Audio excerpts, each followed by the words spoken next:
Good morning, everyone.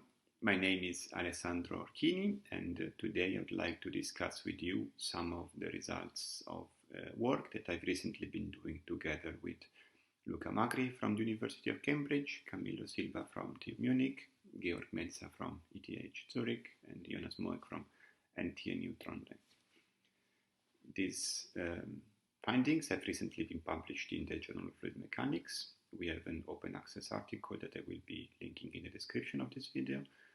And this presentation is in the context of the 73rd APS Division of Fluid Dynamics meeting, which this year takes place online.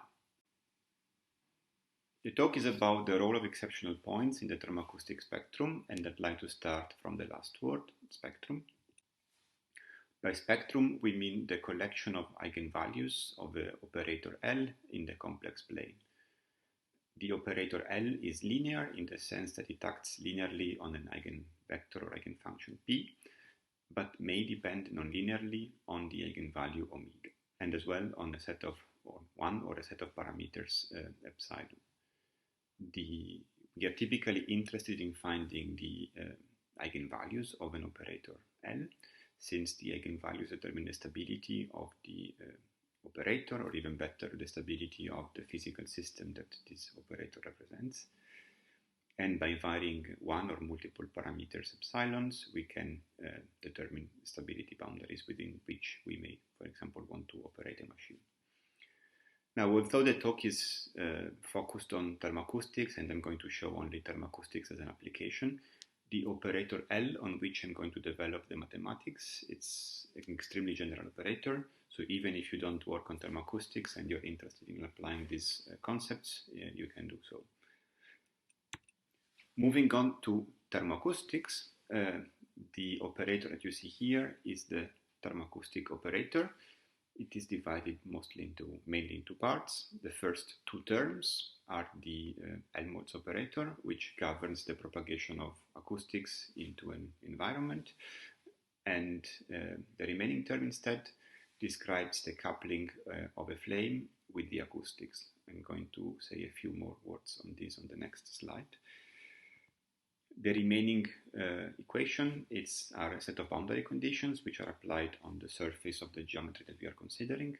Y is an admittance, and we need to specify an admittance value for each of the walls that we are considering.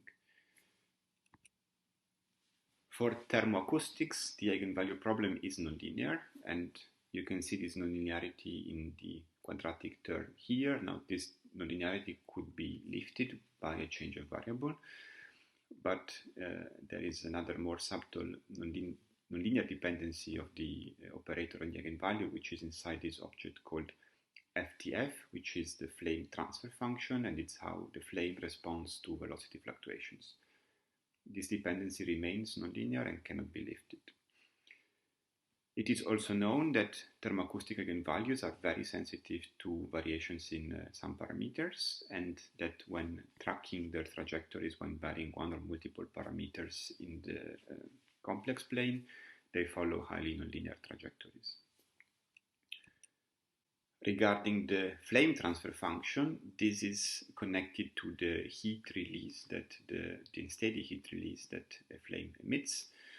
The mesh you see here, it's the one that have been used for some of the calculations that are done shown in the following.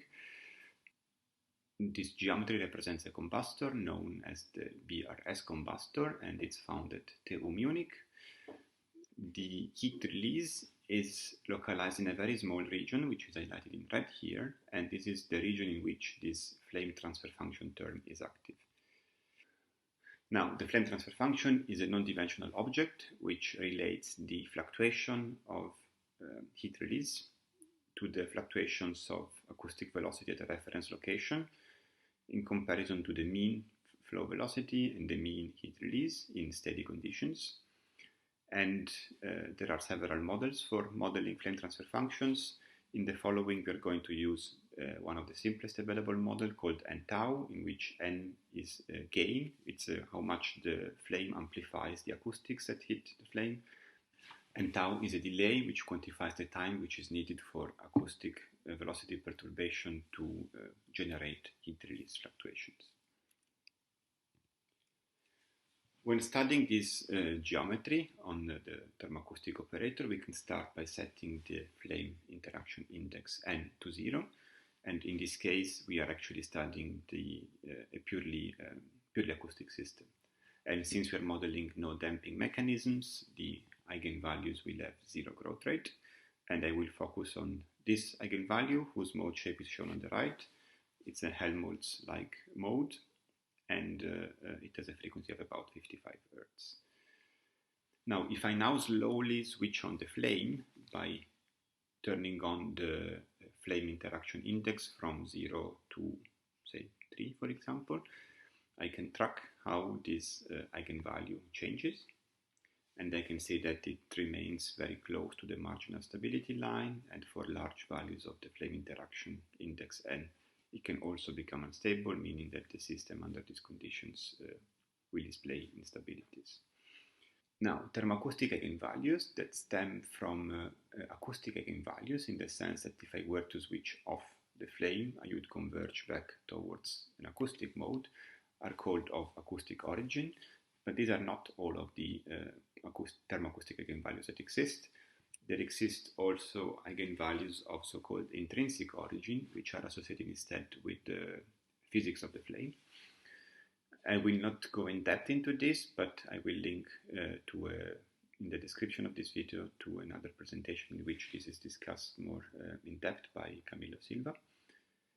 And these intrinsic thermoacoustic modes, when the flame is switched off, they tend to have extremely negative growth rates, but then they quickly approach the stability margin line with 0 growth rate as the interaction index grows.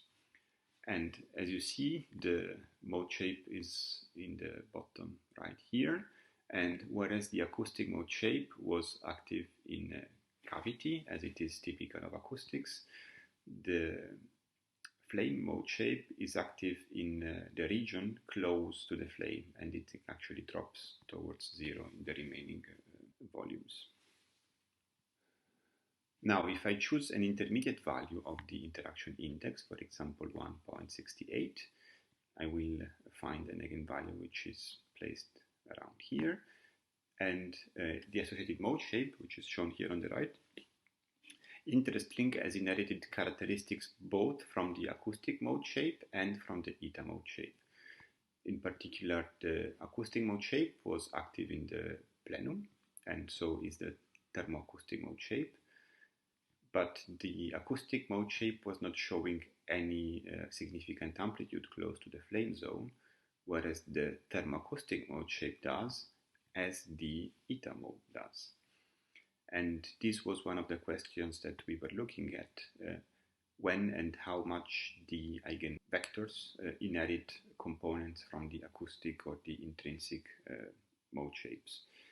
And in investigating this, we have identified regions of the complex plane that seem to be avoided by the eigenvalues. Now, this is not super clear from this picture, but if instead of changing only n, I now allow both n and tau, so both of the parameters of the flame to change, n changes from 0 to 3, and tau changes from 0 to 16 milliseconds, I obtain a picture like this, in which each line indicates a trajectory in which either n is fixed and tau is varied. These are the yellow-green lines. Or tau is fixed and n is varied, and these are the red and yellow lines. And interestingly, we found that there exists areas that seem to be avoided by the eigenvalues. As soon as an eigenvalues approach this area, it is very quickly repelled away from it. And this is the other phenomenon that we wanted to investigate. So it looks like that when thermoacoustic eigenvalues approach each other, rather than crossing, they strongly veer instead. And the questions that we wanted to address are why is this the case, and can we identify the regions in the complex plane in which these avoided crossings occur?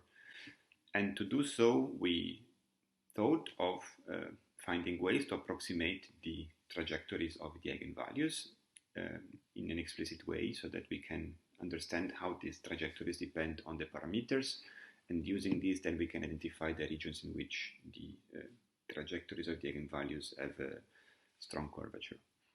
In thermoacoustics, there is a very well established method for calculating the linear dependency of an eigenvalue upon a parameter epsilon, and this is known as adjoint-based sensitivity analysis.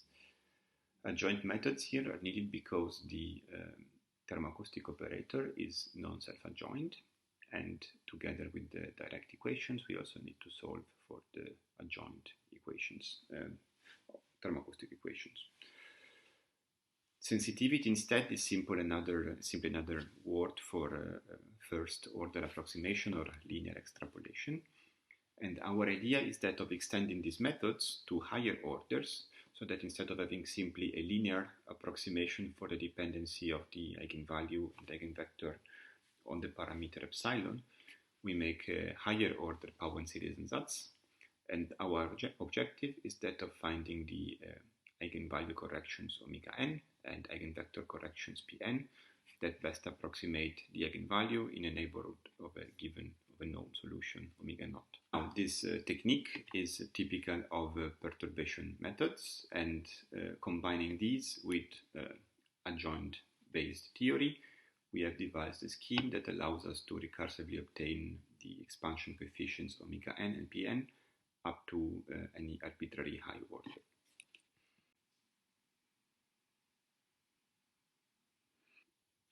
Now I'm going to describe the machinery that we use for obtaining the eigenvalue and eigenvector corrections omega n and Pn.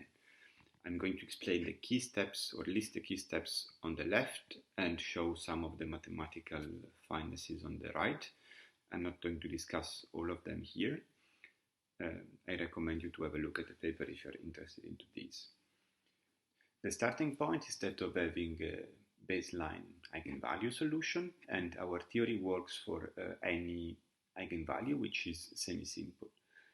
Semi-simple means that the eigenvalue that we are investigating could be degenerate, so that its multiplicity is higher than 1. For example, in annular combustors, which are typical of thermoacoustics, modes of several modes which have an azimuthal order non-zero are degenerate with multiplicity 2.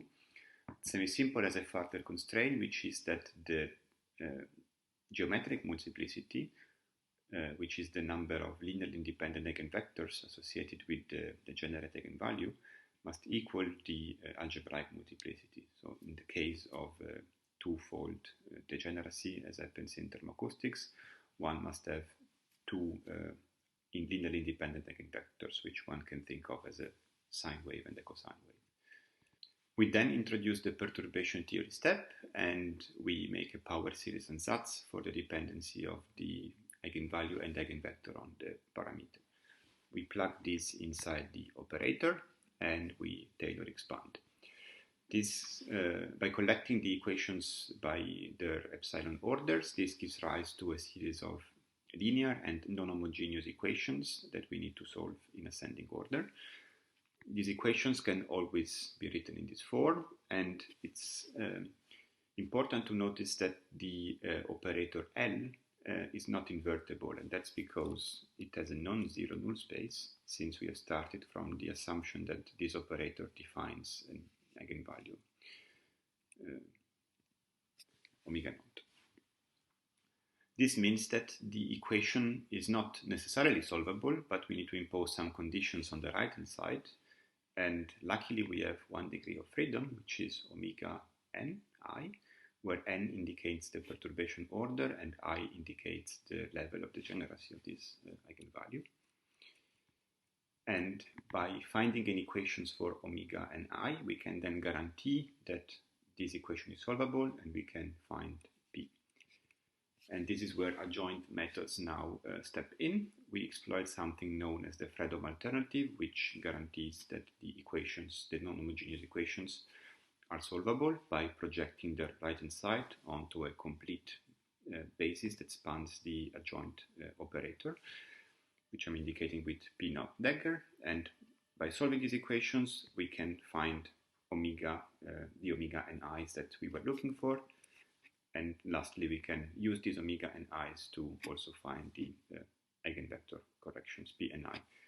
Here there is an inverse indicated. I should have actually written pseudo-inverse, or one can also solve this linear equation using least square methods, for example. Remember that L is not invertible. Now, this was probably relatively fast, but the key message is that at the end of the day, we are just doing a series of matrix multiplications and some inversions, in the sense that we are solving some equations, some linear equations using least square methods. And in the case in which the original problem or the unperturbed problem is degenerate, we additionally need to solve some small linear eigenvalue problems. If you want to know all the details regarding the mathematics, I strongly encourage you to look into this article, which is also linked into the description. And an additional nice feature is that we have coded everything, and we have made the code with which these results have been calculated publicly available. And this is in a package, in an official package for the software Julia, which you can find at this link, which is also in the description of the video. By applying this machinery over and over, we can now calculate the coefficients omega n up to any desired perturbation order, and we can use them to construct high-order power series approximations of an eigenvalue omega in the vicinity of a known eigenvalue omega naught as a function of the parameter epsilon. It is, however, known that power series don't unconditionally converge, but instead there are criteria that need to be fulfilled for them to converge.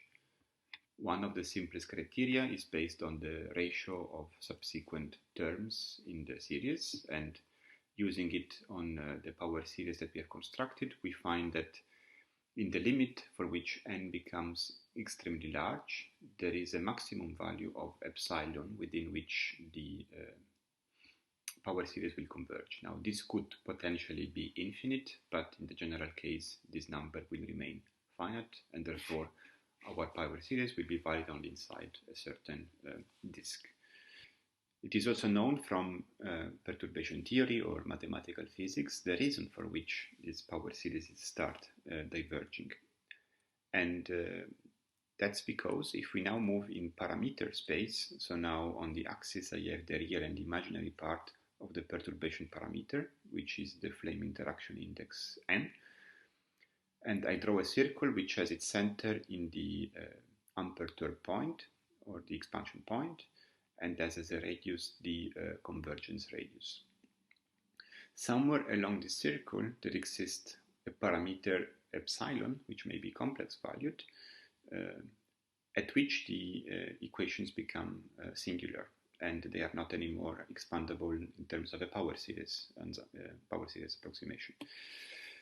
This is something similar to what happens to the square root function at 0, and there exist asymptotic methods that allow one to find estimates of where this singularity, or where the closest singularity to the expansion point is in parameter space, and this is a second order estimate, and directly from this we can also infer a higher order or a second order approximation calculations for what the radius of convergence is.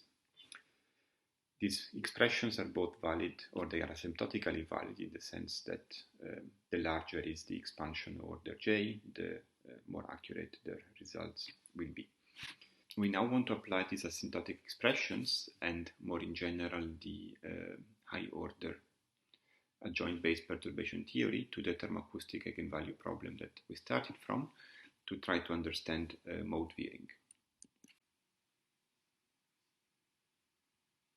We do this by choosing an expansion point, highlighted here in blue, close to a point in which strong mode veering is observed. Here the veering is again due from a mode of intrinsic origin interacting with a mode of acoustic origin. When applying here high-order perturbation theory, we find indeed that the resulting eigenvalue power series ansatz as a finite radius of convergence, and we can estimate the radius of convergence from the asymptotic expressions shown before. And we can also identify the closest singular parameter in parameter space, and then calculate what are the associated eigenvalues with this parameter. And at this specific point, one finds a so-called exceptional point. At an exceptional point, the eigenvalues of the problem have become degenerate, but are not semi-simple anymore. The problem is instead defective, which means that not only the eigenvalues have coalesced, but also the associated eigenfunctions have coalesced. By zooming in the vicinity of the behavior of the eigenvalues close to the exceptional point, we can see that when the intrinsic and acoustic origin approach to each other, there are trajectories that really turn by 90 degrees.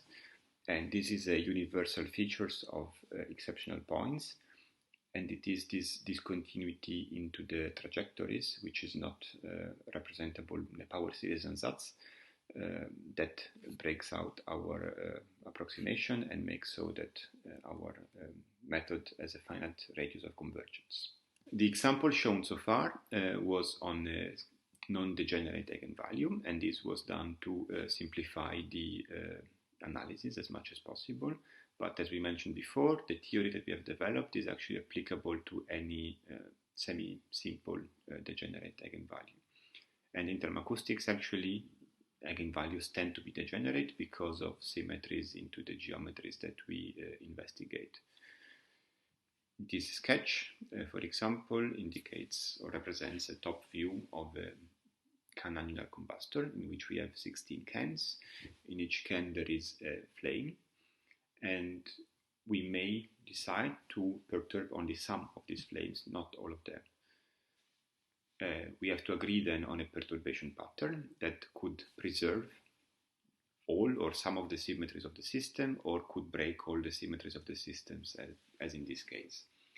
And one of the nice outcomes of the perturbation theory that we have developed is that it's automatically able to understand if a given perturbation pattern breaks the symmetry or not. And it also quantifies by how much each of the split or non-split eigenvalues change when increasing the level of asymmetry. As an example, if we start from a configuration in which is symmetric, so that we have two degenerate eigenvalues sitting here, and then we apply the perturbation pattern shown on the left by increasing the strength, for example, of the flames highlighted in orange, we can see that two eigenvalues are stemming out of this. One is indicated with blue and one in green. The exact solutions are shown in black, and if we apply first order perturbation theory, we will get only gradient information, which is correct. It's tangent to the actual trajectories. Second order perturbation theory improves this estimate, and third order perturbation theory improves it even further. And this keeps going at higher and higher order because I'm always considering perturbation strengths which are inside the convergence radius of the series that we are obtaining. Not only the eigenvalue, we can also reconstruct the eigenvectors from perturbation theory, and here is a comparison between the exact eigenvector when the four flames here are strongly perturbed, and two reconstructions based on first order and tenth order perturbation theory. And the color scale here shows the logarithmic error between the exact and approximated solution at first or 10th order. And you can see that at first order we still have some error of order 10 to the minus 2, whereas at 10th order the error drops down by several orders of magnitude, and it's now accurate to order 10 to the minus 6 pointwise in the domain. Now, as we said, we could also consider perturbation patterns that do not break the symmetry, for example, perturbing all the flames. And in this case, the theory is able to understand that the eigenvalues will remain degenerate regardless of the strength of the perturbation, and the theory, as was discussed before, is still applicable, and there will be a well-defined convergence radius which is identical for both of these eigenvalue branches, since these remain identical. If we instead again we consider a perturbation pattern that breaks the symmetry, we will now have two eigenvalue branches stemming out of the perturbed eigenvalue, the degenerate eigenvalue, and an interesting consequence or fact is that each eigenvalue branch will have its own radius of convergence, and this is because these radius of convergences are function of the coefficients of the power series, and as soon as the two eigenvalues diverge, they will have different coefficients and therefore also different convergence radiuses, and they will see different closest singularities and different exceptional points in parameter space. As a very last piece of information, for nominally degenerate eigenvalues, when the perturbation pattern provided breaks the symmetry, the theory is also able to predict what is the basis into which the eigenvector basis unfolds, and the one in which the specific examples unfolds is shown here. It's interesting to notice that since the perturbation pattern that we chose was breaking the symmetry, also the symmetry of these of the basis to which the problem unfolds is broken, and for example the zeros of the mode shape are not aligned. Okay, with this I conclude the presentation. I once again encourage you to look into the linked article in the description if you want to have more details, and I remain available for any questions that you may have. Thanks a lot and have a good day. Bye bye.